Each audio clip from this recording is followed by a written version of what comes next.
privilegio de contar con su presencia, estimado doctor. Agradecemos y le agradezco en nombre de la institución que en este momento represento el que haya aceptado la invitación a ser parte de esta plana docente en este evento académico importante para nosotros, estimado doctor.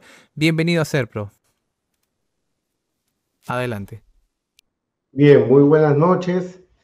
Muchísimas gracias a los organizadores de SERPRO por esta invitación para participar en este curso dedicado al estudio, ¿no?, de la criminalidad organizada y sus formas, digamos, actuales, dentro de las cuales, desde luego, que se encuentra el lavado de activos, ¿no? Y yo lo que voy a hacer en este tiempo es tratar de tocar algunos temas que muchas veces se pasan por alto, se pasan de lado o se pasan de costado. Entonces, no voy a entrar en las cuestiones, digamos, explicativas básicas en torno al lavado de activos. De hecho, si hay preguntas en algún momento sobre ello, para eso estamos acá. Entonces, el tema central para mí pasa por trabajar o comentar aquellos aspectos más bien problemáticos, ¿no? Problemáticos sobre el lavado de activos. Y yo quiero hacer una introducción antes de entrar ya en materia, y tiene que ver con algo que yo vengo comentando ya hace un buen tiempo, ¿no? ¿Qué ha pasado con la famosa lucha contra el lavado de activos, ¿no?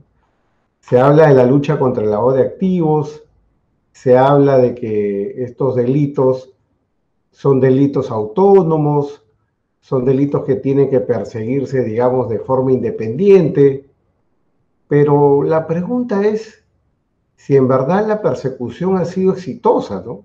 Es decir, si en verdad podríamos nosotros decir que la persecución del delito es acorde, digamos, con lo esperado dentro del sistema. El sistema lo que espera es que exista sanción, que exista punición, y yo por lo menos tengo mis dudas en torno a si esta meta o esta finalidad se está realmente logrando, ¿no? O sea, si nosotros vemos la información pública en relación, digamos, a lo que viene sucediendo con el lavado de activos, nos podemos encontrar con esta información, y voy a compartir la pantalla, y por favor me van a avisar si es que se ve ya.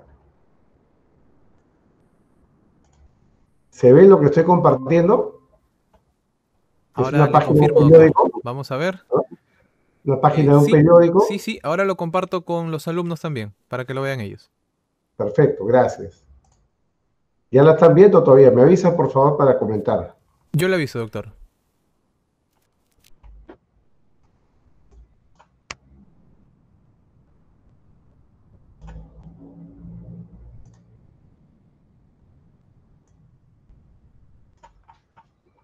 Me avisa, por favor. Listo, doctor. Ya estamos. Bien. Como decía hace un momento, si vamos a pensar en la lucha contra el lavado de activos, en toda esta, digamos, campaña que se ha hecho durante años para la persecución, digamos, de este delito que se considera grave, tenemos que ver si el golpe ha valido la pena, ¿no? Y acá tenemos nosotros una estadística de las pocas que hay oficiales, y esto fue publicado en el diario Gestión hace un par de años, en febrero del 2019, elaborado en base a información de la UIF, ¿no? Entonces, según esta información, se recopila la data de las personas sentenciadas y empresas sancionadas por lavado de activos. Sobre esto hay que relativizar un poco porque las empresas en esa época no eran penalmente responsables, ¿no? Hoy en día tenemos una ley, la 3424, que es la ley de responsabilidad administrativa de la persona jurídica, pero es una ley que, como sabemos, recién rige a partir del año 2018, o sea, el 1 de enero del 2018 ha entrado a regir, y uno de los delitos por los cuales se puede perseguir a una empresa es el lavado de activos, ¿no? Entonces, acá cuando esta estadística dice empresas sancionadas, tendríamos que pensar en empresas que han sido investigadas o empresas a las cuales se les ha impuesto una reparación civil, es decir, el pago de una reparación civil, o si no, empresas que han sido incorporadas al proceso penal en base a la regla del artículo 105. El 105 del Código Penal trae la famosa regla de la consecuencia accesoria. La consecuencia accesoria contra una persona jurídica significa que si un delito ha sido cometido con la ayuda, con la finalidad de encubrir a través de la persona jurídica, o si la persona jurídica ha sido utilizada para facilitar el delito, entonces a la persona jurídica se le puede imponer una suerte de sanciones, ¿no? Multa, suspensión de actividades, incluso la disolución de la persona jurídica. Bueno, pero volviendo a nuestra estadística entonces, de enero del 2012 a junio del 2018, ¿no? ¿Cuántas sentencias han emitido, ¿no? En ese periodo de tiempo. Si vemos la línea de abajo,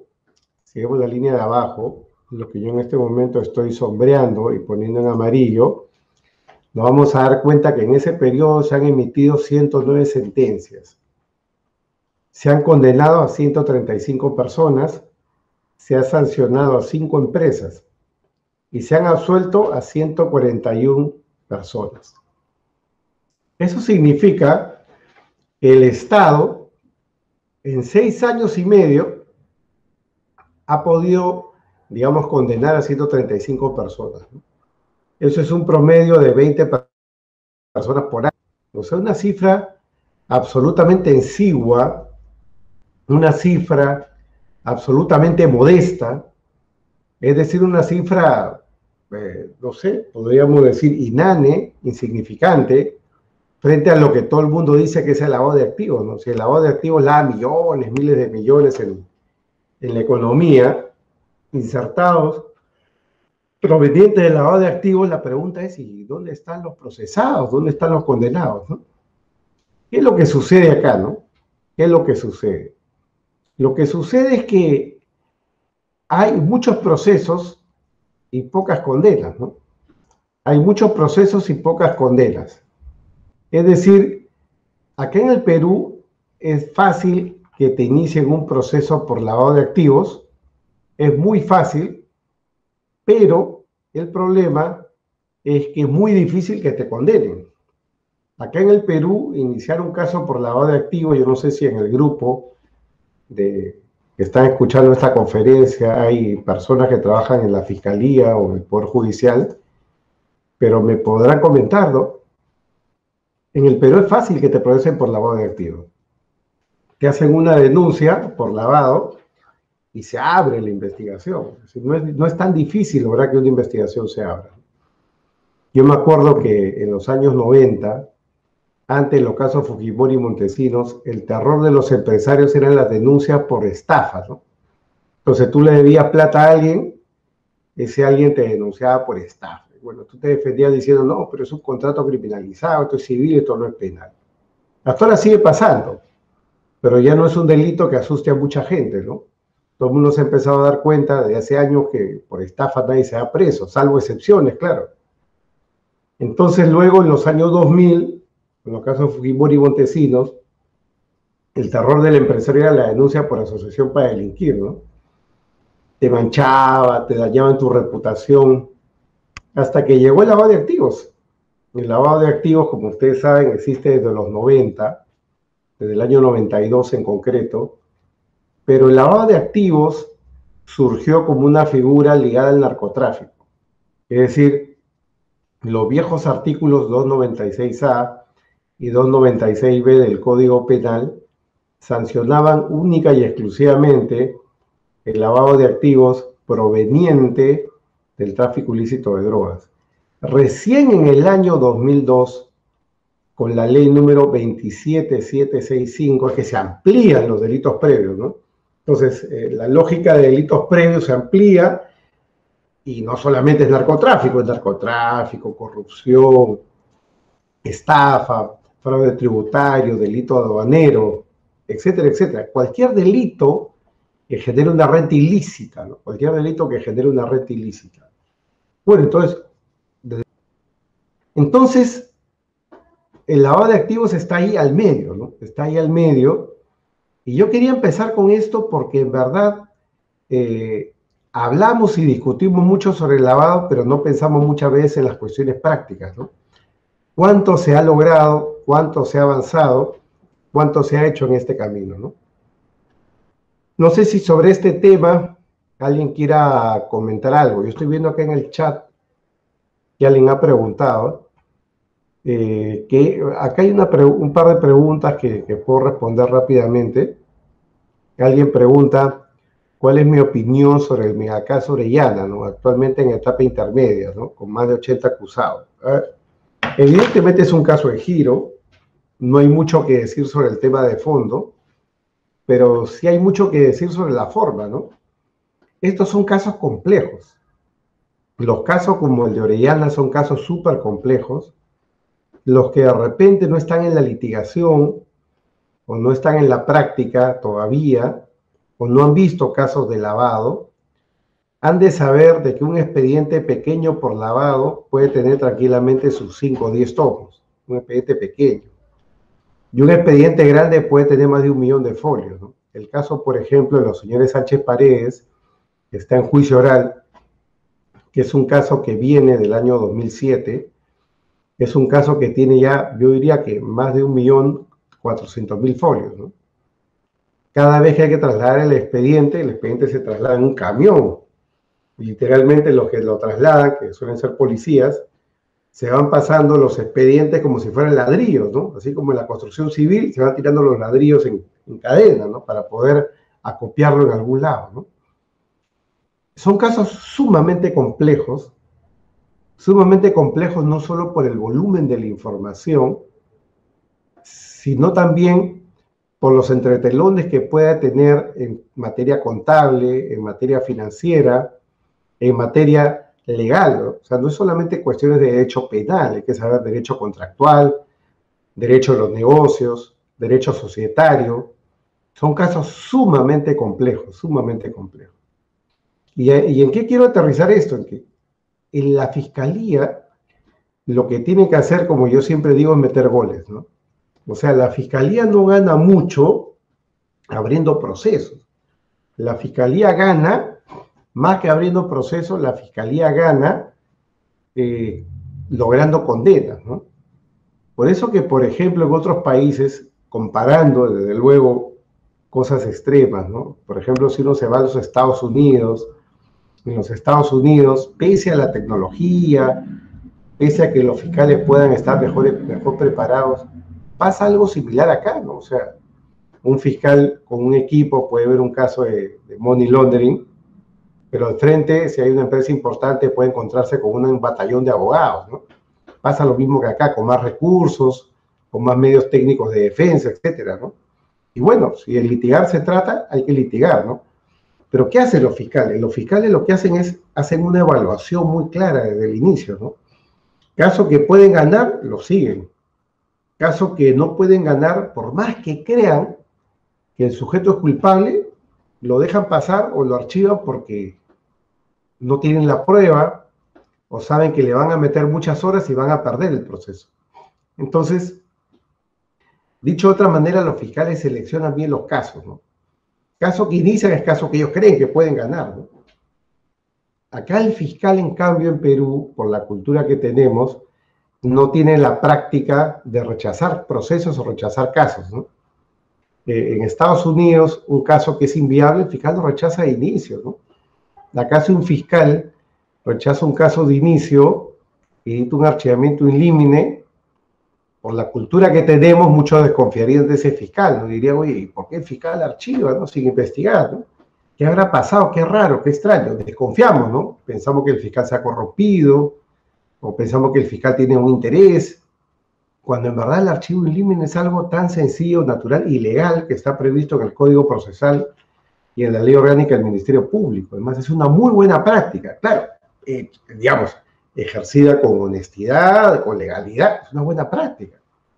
Así como hay demandas in limine que se rechazan, deberían haber denuncias in limine que se rechazan.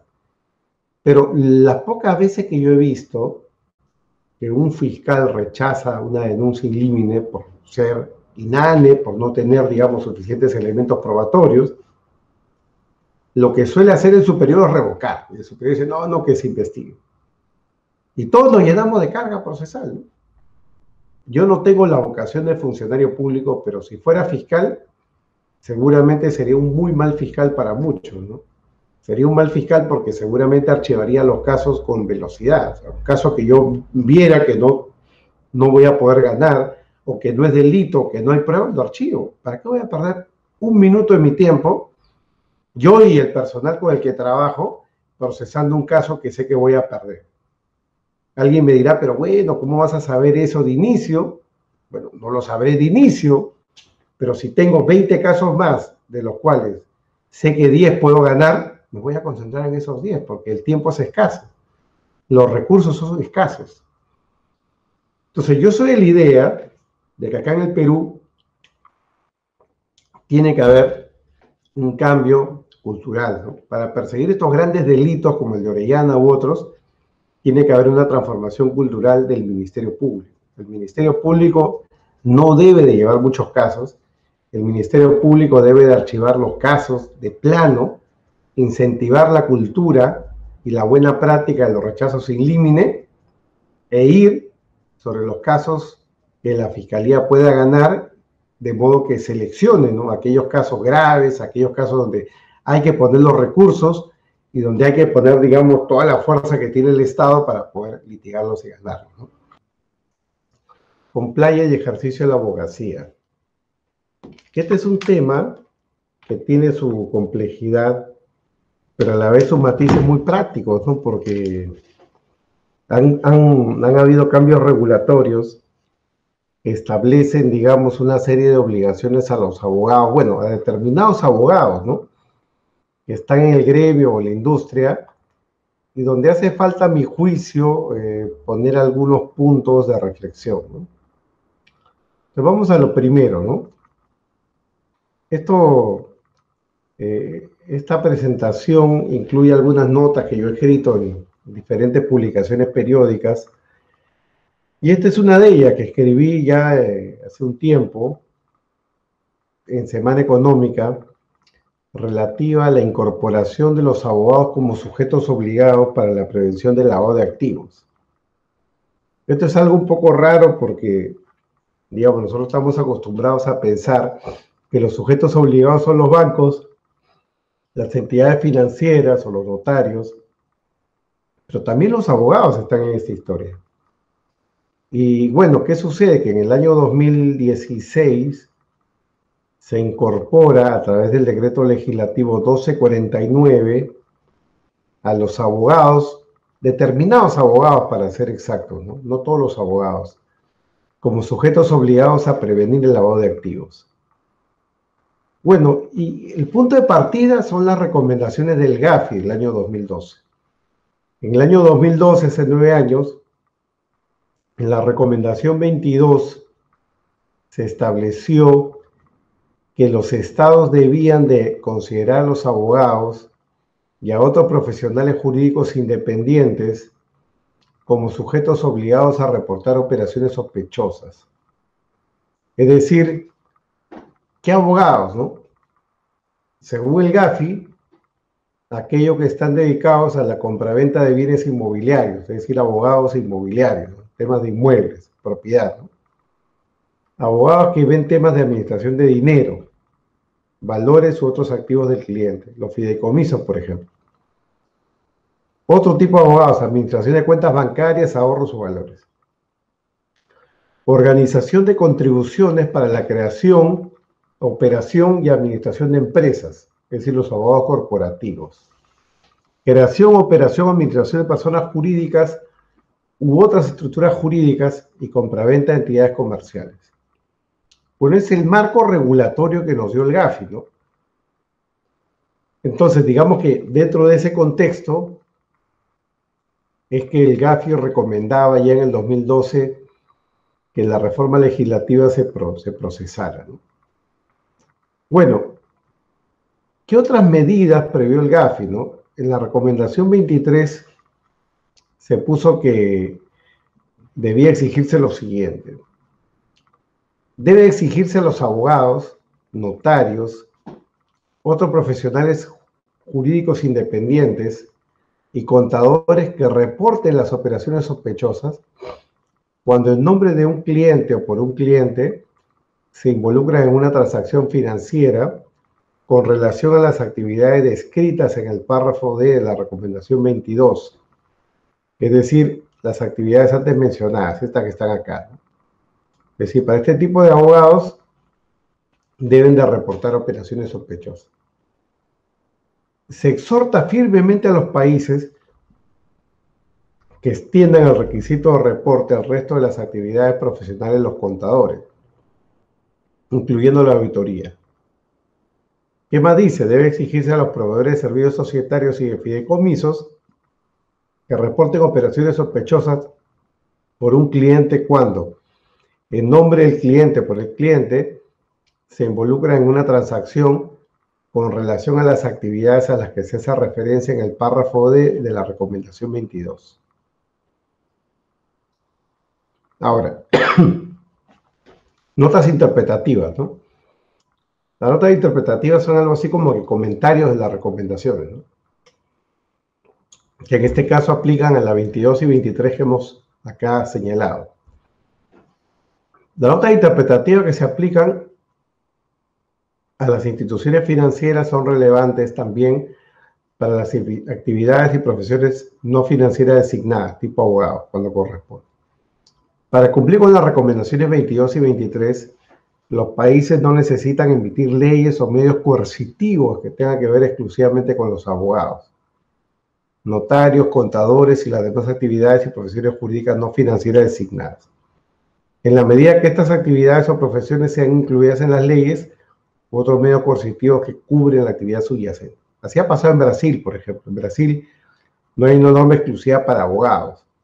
Hay una norma que habla de los profesionales en general que se dedican a estas cosas, ¿no? Claro, profesional puede ser economista, contador, notario, abogado, registrador, depende, ¿no? Entonces, eso es lo que quiere decir. Nota interpretativa de la recomendación 23. Los abogados, muy bien, entre otros, no tienen que reportar transacciones sospechosas si la información se obtuvo en circunstancias en las que estos están sujetos al secreto profesional o al privilegio profesional legal. Y acá empiezan los problemas, ¿no?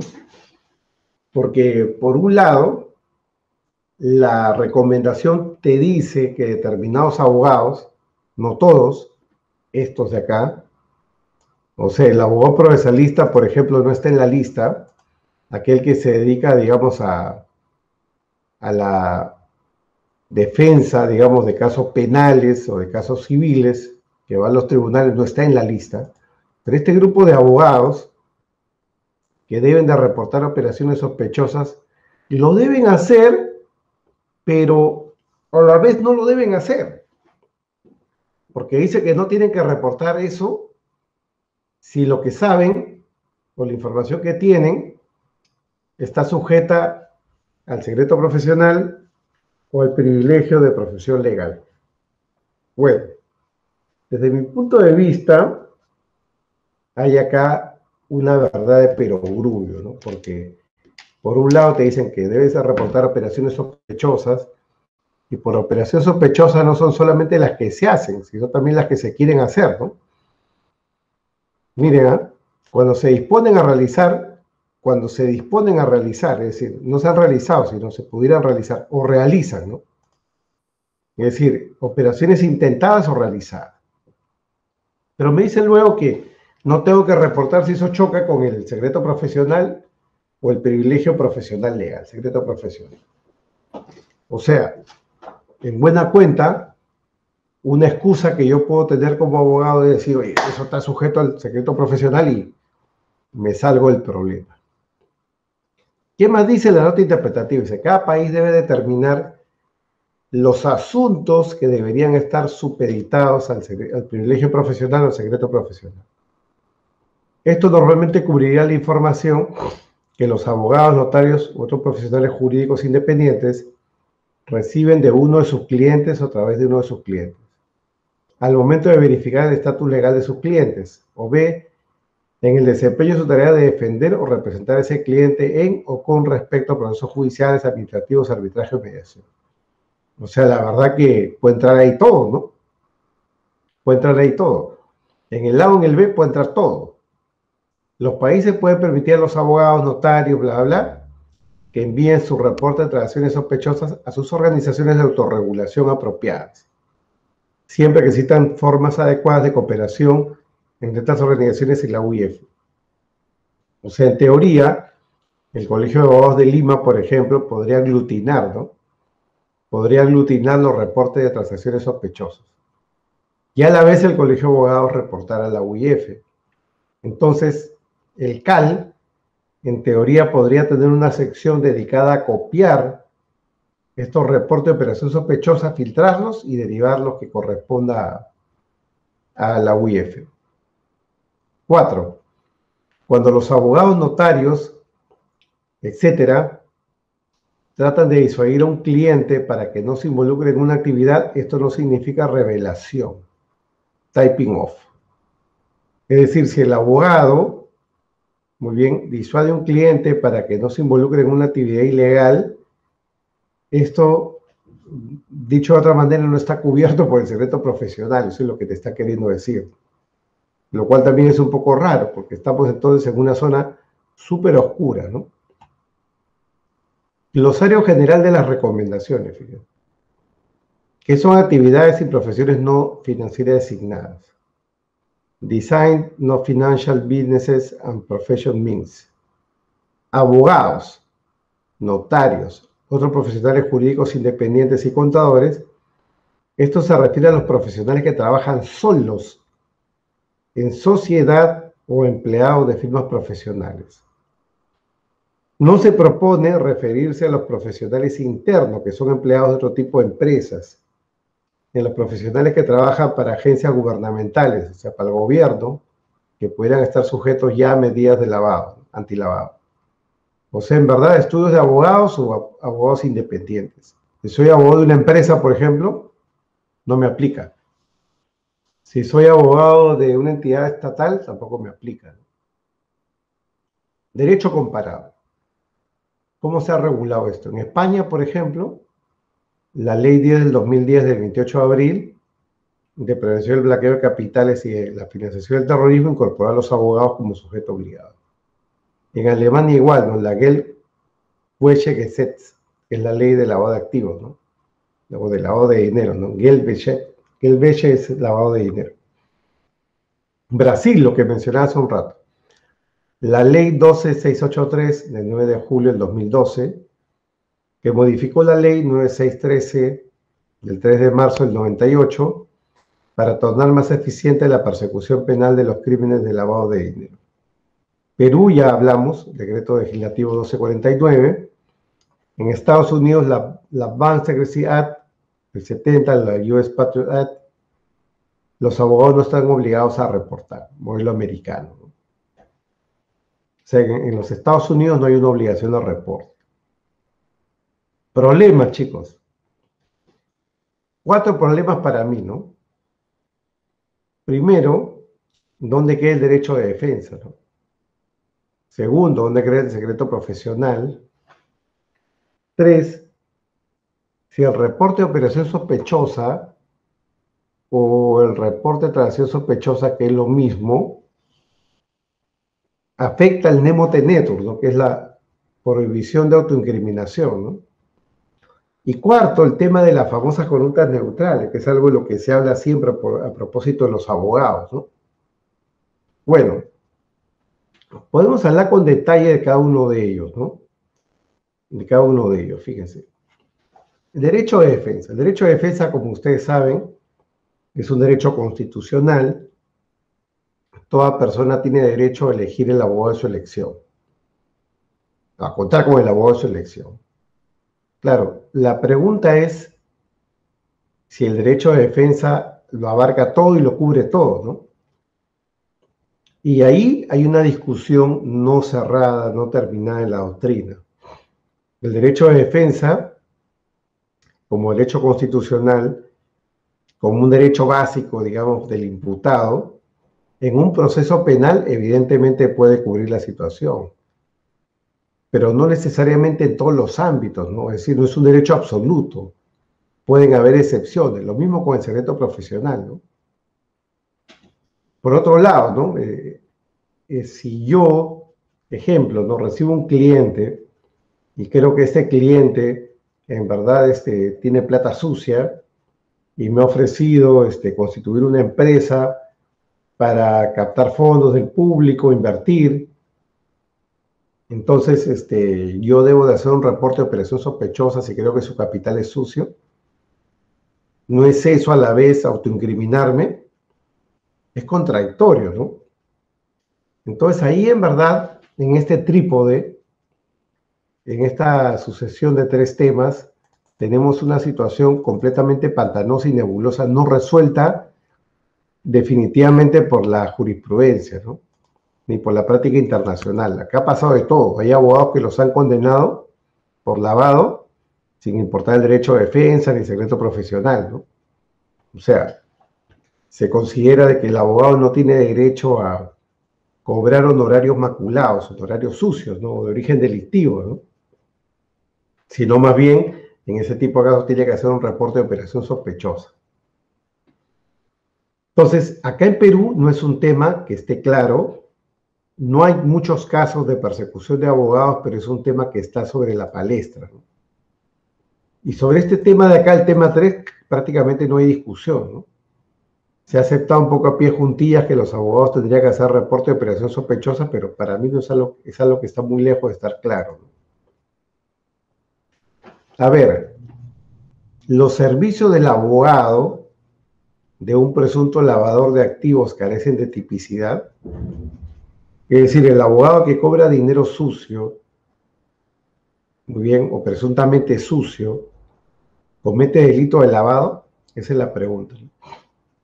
El acuerdo plenario 3 del 2010 de la Corte Suprema trató de responder esta cuestión. ¿Qué dijo? Dijo, sobre la base de los correctos enfoques reseñados por la doctrina nacional y extranjera, es pertinente además tener en cuenta las siguientes consideraciones relacionadas con el rol y la finalidad que guían el accionar de un lavador de activos y que no se reproducen en el quehacer de los que practican o ejercen negocios estándar o conductas neutrales. ¿Qué es lo que quiere decir esto? Con esto nos están metiendo en verdad en el terreno de la imputación objetiva. Nos están metiendo en el terreno de la imputación objetiva porque lo que están diciendo es que el abogado podría estar realizando una conducta neutral o habitual. Dice, en efecto, la función de un lavador de activos es asegurar la ganancia o mejora patrimonial obtenida por quien requiere sus servicios.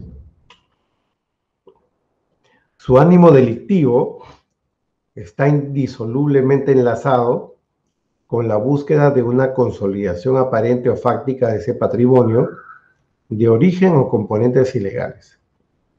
De allí que el abogado, el médico, los familiares, dependientes, los empleados domésticos, los proveedores cotidianos, etcétera, que se relacionan con el titular de activos ilícitos, originales o reciclados, en ese espacio específico y neutral propio de sus negocios estándar, no actúan premunidos de esa finalidad, ni proveen a aquel de esa consolidación lucrativa. Por tanto, los servicios que ellos prestan carecen de tipicidad, porque no son actos de colocación, transformación u ocultamiento, en los términos y alcances que corresponden al ciclo de lavado de activos. Pero además, no existe frente a tales conductas una necesidad de pena, ni hay riesgos de debilitamiento de la prevención general, ni mucho menos el agente expresa en su conducta requerimientos de prevención especial. Bueno, súper importante esta sentencia, este acuerdo plenario, porque lo que está diciendo es que lo central, más allá de si la plata es sucia o limpia, es el circuito de lavado de activos. El lavador no cobra por un servicio, el lavador lo que hace es tratar de ocultar el origen delictivo del bien. El abogado no, el abogado que recibe dinero incluso posiblemente sucio, lo que está haciendo es cobrar una retribución por un servicio. No está buscando que ocultar el bien, ocultar su origen, no está buscando, digamos, evadir los fines del proceso. Lo que está haciendo el abogado es realizar una conducta neutral o habitual. Porque entonces también lo mismo podría pasar con el médico, ¿no? Que atiende a un delincuente, ¿no? El médico que atiende a un delincuente lo socorre, lo dice el mismo tribunal, realiza una conducta neutral. Entonces acá la Corte Suprema ha dado un enfoque en el año 2010 que en principio debería de ser el enfoque porque es un acuerdo plenario. Pero yo tengo mis dudas porque han habido a partir de, o mejor dicho, más allá o después de este fallo, de este acuerdo plenario han habido sentencias donde han habido condenas contra abogados o procesos penales contra abogados, dejando de lado el tema de la conducta neutral o habitual, ¿no? Y acá entramos al tema de lo que no es neutral o habitual, ¿no? Yo publiqué en el año 2017 una columna en El Comercio que lleva por título Las offshore y el lado oscuro de la abogacía, haciendo referencia a la práctica que había, que ya está desapareciendo, menos mal, de los abogados que utilizaban las offshore, la instrumentalización, tipo Panama Papers, ¿no? O sea, voy, constituyo estructuras con la finalidad de evadir el pago de impuestos, ocultar dinero sucio, ¿no? Claro, eso no está dentro del acuerdo plenario, ¿no? Eso desde mi punto de vista ya no es una conducta neutral o habitual. Eso ya es participación en un presunto hecho delictivo de lavador. Porque si yo le presto un servicio de esta naturaleza a un cliente, no lo estoy defendiendo. Lo que estoy haciendo es ayudándolo a ocultar el dinero, ¿no?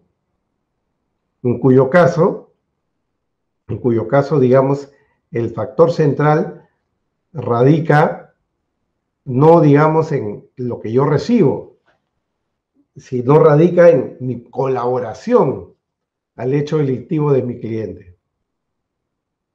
Y esta columna la escribí a propósito del caso Odebrecht, ¿no? Porque me acuerdo que un abogado lo metieron preso al inicio del caso, justamente por haber constituido presuntamente una empresa que había servido de vehículo para cobrar un honorario que implicaba una coima, ¿no? Para un presidente regional. Entonces, por ese lado, el tema caía a pelo, ¿no? Como materia, digamos, de discusión.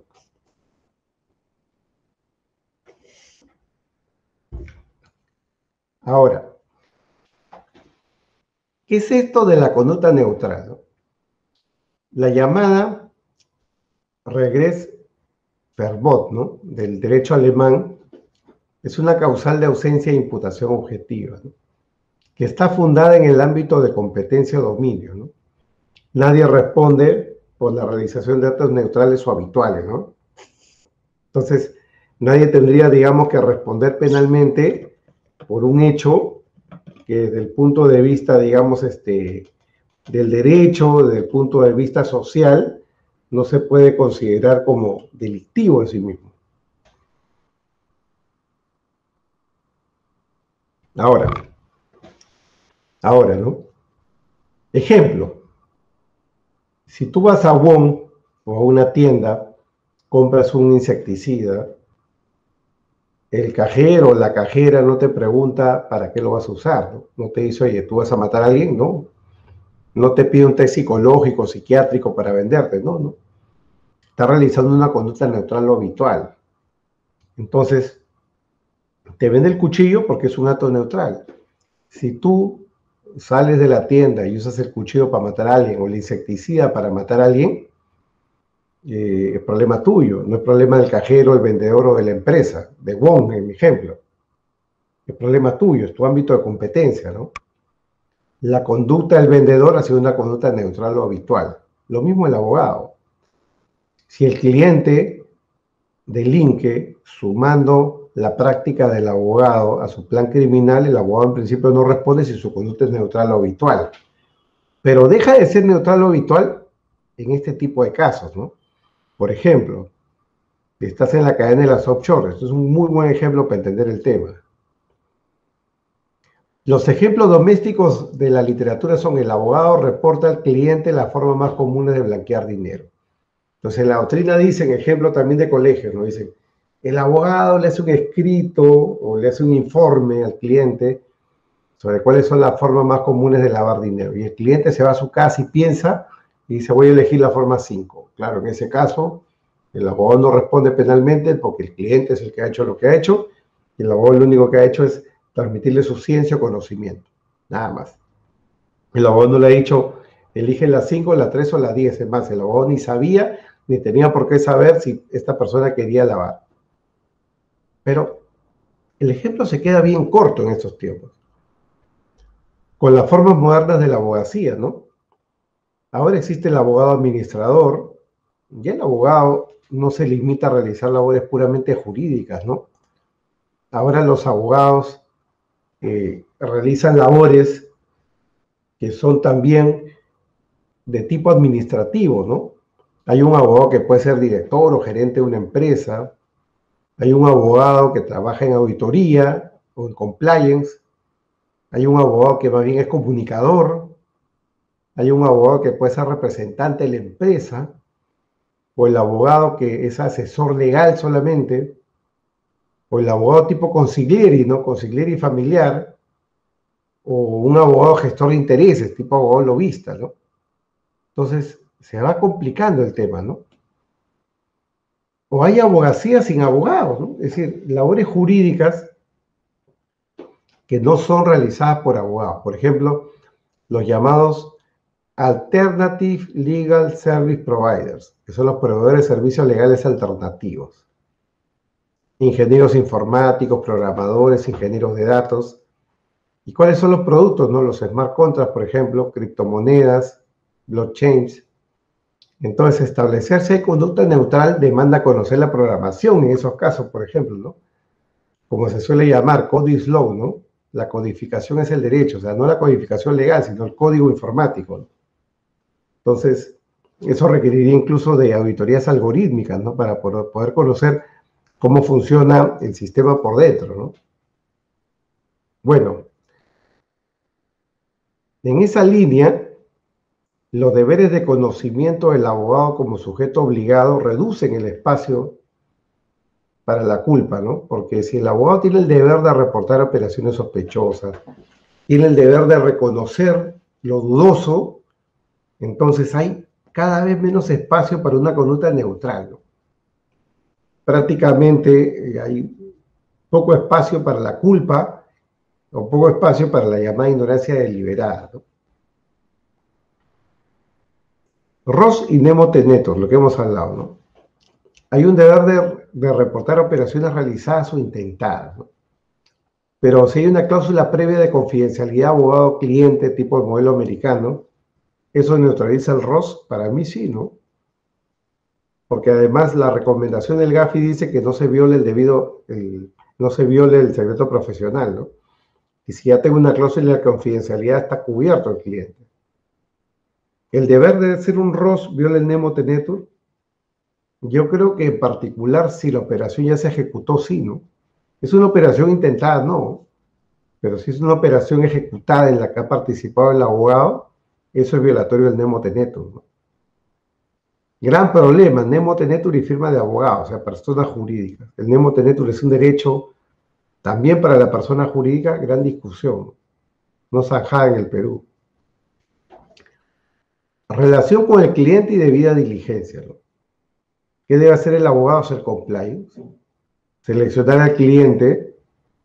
Ojo, seleccionar al cliente no significa no tomarlo. Si lo tomas, tómalo, pero bajo tu riesgo, no ten claro riesgo. Riesgo reputacional, muy bien. No es lo mismo defender a un cliente imputado por estafa que a un cliente imputado por terrorismo, ¿no? O un cliente imputado por estafa que a un cliente imputado por lavado, corrupción. Es distinto, ¿no? Y eso puede tener una traducción en el precio, te cobro más o no, ¿no? ¿Cuál es el riesgo legal para el abogado, no? El abogado puede ser imputado o allanado a pasado.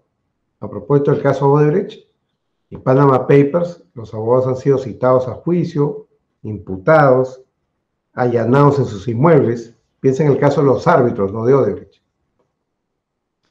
Hay que hacer un due diligence, ¿no? Conocer a tu cliente, con quién contratas y cuáles son tus reglas de prevención, ¿no? Controles financieros, ¿no? Los honorarios maculados, ¿no? Pagos en efectivo o los honorarios de éxito, ¿no? Cómo controlar ese tema, ¿no? Son temas muy sensibles, pero yo los pongo en el mapa para tenerlo presente, ¿no? Y luego hay un tema relativo a la administración del riesgo de corrupción, ¿no? Apuntes sobre la matriz de riesgo, ¿no? O sea, los abogados que tienen una ISO 37001, por ejemplo, en el estudio donde yo trabajo, tenemos la certificación 37001 desde el antisoborno desde el año 2018, ¿no? Hay un contexto de débil cultura de la legalidad, ¿no? Y eso requiere más controles, ¿no? Y al final del día, los controles vienen de la mano con lo que es libertad versus paternalismo, ¿no? ¿Qué tantas reglas te puedes autoimponer, ¿no? Bien, eso es lo que tenía preparado para esta parte y ahora veo que hay algunas preguntas, ¿no? Dice, el abogado de cabecera de una familia dedicada a cometer delitos, ¿comete el delito de lavado de activos u otro? No necesariamente, ¿no? O sea, estamos hablando de un abogado que no participe en lavar dinero, sino, digamos, no participe en la cadena de actos que pueden considerarse como actos de lavado de dinero. Yo lo que creo es que el abogado no necesariamente tiene una responsabilidad por lavado, ¿no? Si él no controla el patrimonio, si no controla el flujo de los dineros, no tendría para mí una responsabilidad. Para que tenga responsabilidad tendría que tener participación en las decisiones económicas o patrimoniales. Otra pregunta. Si yo considero que hoy en día ya hay organizaciones o clanes que cuentan con abogados que son parte de ellas, con la finalidad de no ser descubiertas sus actividades ilícitas, pero por supuesto que sí, ¿no? Según la teoría del caso de la Fiscalía, el caso Orellana era así. Según la teoría del caso de la Fiscalía, sé que es un caso de proceso, en juicio, todavía no hay sentencia, pero según las imputaciones de la Fiscalía, había un aparato legal con la finalidad de poder consolidar las pretensiones patrimoniales, de apropiarse de inmuebles por parte del grupo Orellana, ¿no? O sea que eso es una realidad. Me preguntan qué acciones deberían realizar frente a la práctica actual los funcionarios de la OIF que en la actualidad no reportan operaciones sospechosas por temor a represalia posterior. A ver, vamos a ver. Los sujetos obligados son los que tienen que reportar a la OIF. Por ejemplo, los bancos, ahora los abogados. Lo que hay en la ley es una norma clara, no hay un delito, que es el delito de omisión de reporte de operaciones sospechosas. O sea, si un sujeto obligado no reporta la operación sospechosa a la UIF, comete delito, ¿no? Artículo 6 del decreto legislativo C06. Pero además, si la UIF no hace su trabajo y no envía el informe de inteligencia financiera al Ministerio Público, también podría estar cometiendo delito, encubrimiento, por ejemplo. Claro, tendría que probarse que ha habido un ocultamiento, que ha habido un ánimo de favorecimiento, ¿no? Otra pregunta, ¿cómo probar que un burrier de dinero tiene vinculación con una actividad criminal? Si normalmente no existe vínculo con los dueños del dinero o sus intermediarios. Bueno, ahí la ley ha resuelto el problema, en cierto modo, porque la ley de lavado de activos ha incorporado un delito en el año 2012, que es el delito de transporte de divisas, ¿no? Entonces, ahí basta la sospecha de ilicitud para que se considere el hecho como delictivo. Entonces, no es necesaria la conexión con los propietarios de la plata. Basta que el transportista sepa, muy bien, que está transportando algo que está fuera de los rangos legales para cometer el delito, ¿no? Es como el que transporta drogas, ¿no? De repente ni sabe para quién transporta, ni quién lo va a recibir, no sabe ni los nombres, nada, pero comete delito porque él sabe que está haciendo algo ilícito, igual acá, ¿no? Y hay una última pregunta que dice, ¿cuál es la función del oficial de cumplimiento? y tiene que tener alguna certificación especial. A ver, el oficial de cumplimiento, hay distintos tipos, ¿no?